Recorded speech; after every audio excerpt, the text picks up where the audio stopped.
Kikang lam na slot aiwa Ning xin tha thay cho ya Nang sha nhé cọc ning ka Yu ba ko na ke aiwa Sắp trong lắm dòng đang trả anh sẽ ấp tròn nhà Đang thì lưu ai lắm nghỉ phát ngã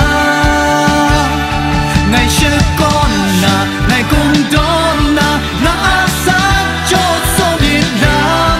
Ngày nô cũ nà, ngày si sáng nà Nà màn đề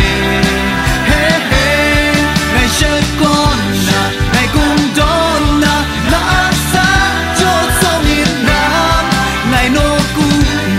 ngày si sáng na na màn đề ngày xa con na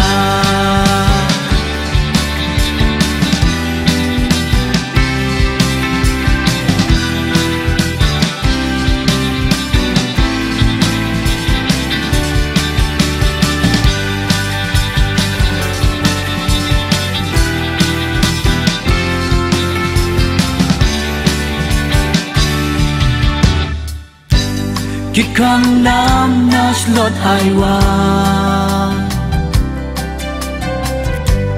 Ning xin tha thay cho ya Nang sha nhé mà con ning ka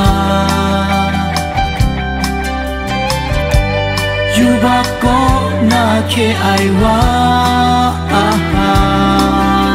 Sắp không làm dòng năm cha anh sẽ ấp toàn nhà